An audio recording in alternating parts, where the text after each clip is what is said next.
E30 is looking super clean. I just washed it the other day, and damn, it does look good when it's super clean. But I got a lot more other stuff coming for this car, guys. Later this month, this car is gonna look awesome, and I seriously can't wait to show you guys. So make sure that you guys stay tuned with the channel. You guys are subscribed so you guys don't miss a video. But yeah, I got a lot more stuff on the way. I don't think I ever told you guys, but I did tint the E30. I did 50% on the front windows, so I just did the front two and then the back two. I couldn't do the rear window because it was super hard, and this was the first time that I was window tinting. But hopefully on the third try I can get the rear window done, and then eventually I'll probably do the windshield as well. Everything 50%, because I think 50% is honestly like the sweet spot for E30s. I think it looks really good.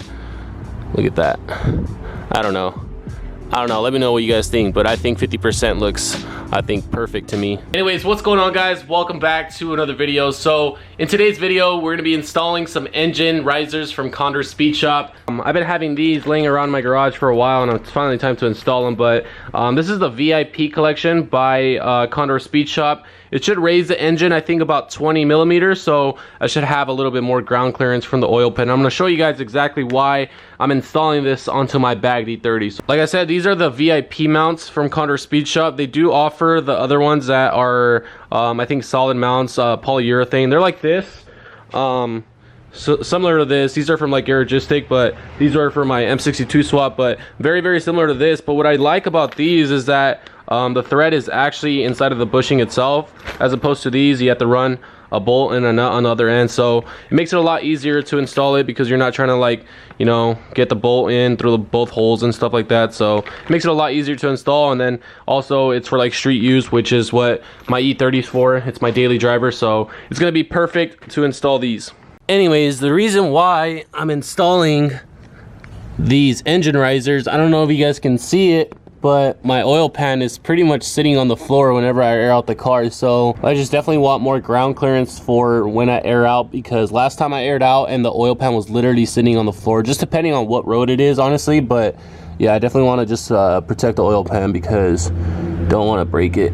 The install shouldn't be too bad. I think there's just like 2 bolts. I think we have one right here on each motor mount on the top, and then one on the bottom, and then just run like an engine support bar to raise the engine up to release the bushings. Or I'll probably use the engine hoist if the engine support bar doesn't raise the motor high enough to pull out the mounts. But it should be a pretty simple install. So let me grab my support bar.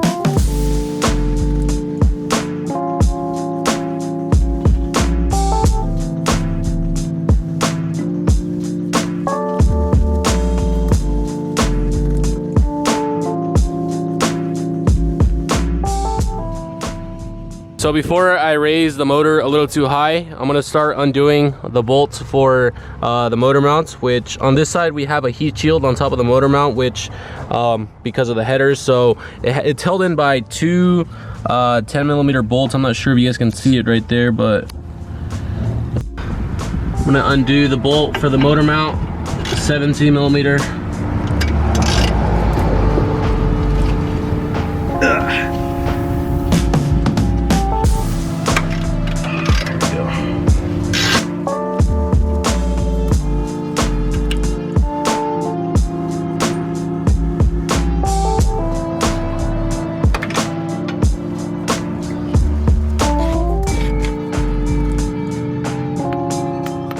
Alright, so back over here on the passenger side, I actually managed to just bend the heat shield up, and I was able to fit a ratchet in there. So it's not really completely necessary to take it off. If anything, it'll probably just make the job a lot harder. So I would say just bend it up and then just bend it back down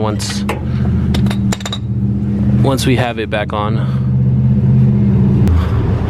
So this engine mount is pretty much free to go, and then the other one actually has the charcoal canister in front of it. So let's see, we can still take it off, but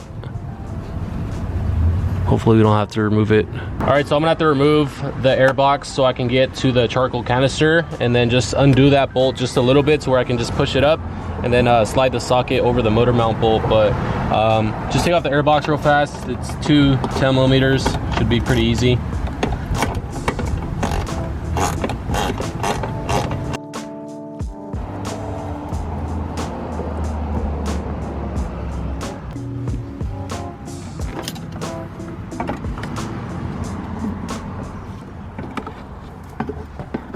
And this is the charcoal canister that we're gonna try to push up. So as you guys can see, it's right above the motor mount, so we don't have access to actually slide in a socket right there. So there is a 10mm bolt right there. I'm not sure if you guys can see it on camera right there, but there's a 10mm bolt. It just kind of clamps around the canister. So we're just gonna loosen it just a bit to where we can just slide it up, and then we should have enough clearance. All right, now back at the bottom, we should be able to push it up once it's loosened up. So there we go. Free up a lot more space right there.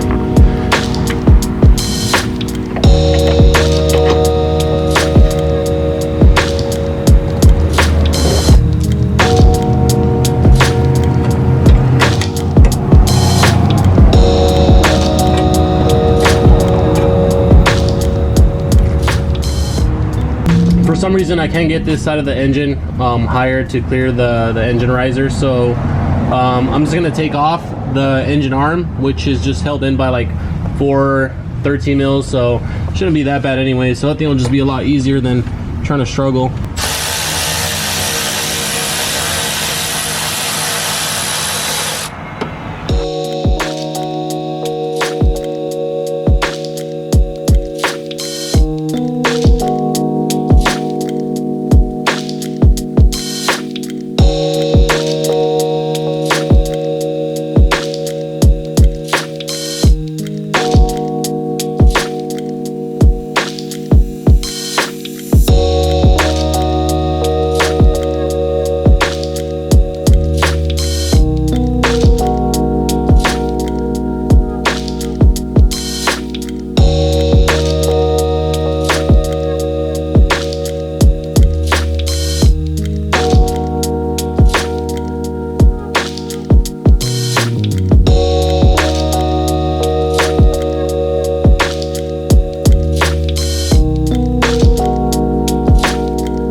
Alright guys, so the install is pretty much done now. Got everything bolted up. I just need to get the air box back on, and that's realistically about it. But it looks like the oil pan is now even with the subframe, so it's definitely a lot higher.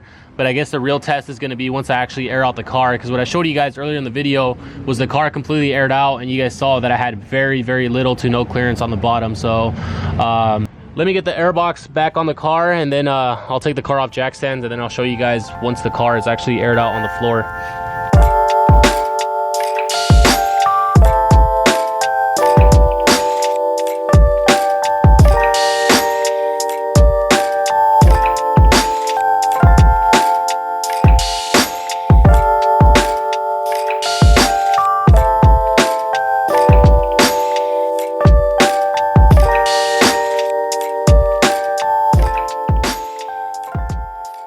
So the only downside to all of this, and I just started to realize it, is that we raised the engine 20 millimeters. So it's pretty much going to put 20 millimeters of stress on everything else, whether it's, you know, coolant hoses. I think the coolant hoses should be fine. They're quite flexible, but, and I realized it because when I was putting the air box back on, I was trying to push it down a little bit more, but it's actually hitting the alternator, so I had to raise it up a little bit to where it's not sitting on it. And you guys can see that these nuts right here are supposed to be down on the bottom, so it's gonna kind of break the proportions of everything else that's inside of the bay. But I think it'll be okay. If there's any issues that I run into in the future, I'll let you guys know and I'll keep you guys updated.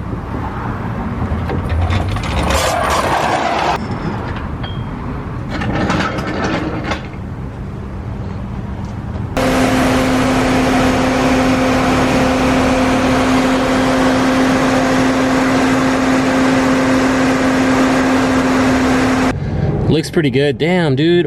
Oh my god, the steering rack is pretty much on the floor. Oh my god, that's crazy. But look at the oil pan, guys. a lot more clearance than I ever had before. I think it was literally pretty much on the floor before I installed these, but damn guys, look at the freaking steering rack. That thing is almost on the floor. I gotta be careful with that too. Zoom in. Oh my god.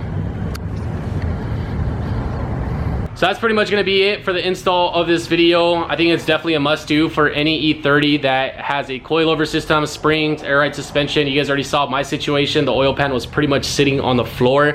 It just takes that one wrong road that has that little bump on it or a little object underneath there, and you air out on top of it. Next thing you know, your oil pan is pretty much broken. So it's always better to be on the safer side of things. If I do run into any issues, I'll keep you guys updated in the next video. I mean, this car is my daily, so if there's anything that's wrong with it, or if I hear any kind of weird noises, or if there's like a lot of wear putting on the gibo and stuff like that, I'll keep you guys updated in the next video. But for the most part, I think it should be all right. It's not really that much that we're actually lifting up the engine, and then everybody else does it. So I'll just keep you guys updated if I do, I guess. But I think it should be okay. As I stated in the beginning of the video, I do have some parts on the way, and it is going to take quite some time for them to actually get here because they are coming outside of the country. So you guys already know how that is right now with the whole COVID situation.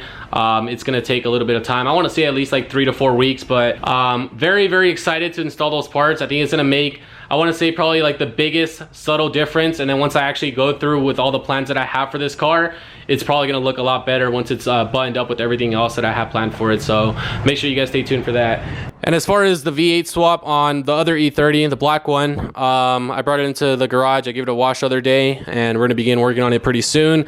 I got an engine stand now, so that's going to be for that engine over there. Once I start ordering all the parts for it, I'm going to get it on the stand, and then we're going to start rebuilding it. But that M62 that I have right there, which is the broken one, is going to go back inside of the car. I'm probably going to strip it down a lot more to make the whole test fitting a lot easier, and then I'm going to rebuild the headers, and then we're just going to get back into this thing and hopefully have it done pretty soon. So make sure you guys are subscribed to the channel, hit those bell notifications so you guys do not miss a video. And that's pretty much going to be the end of this one. Thank you guys for watching. If you guys enjoyed, slap that like button, and I will see you guys in the next videos. Later, guys.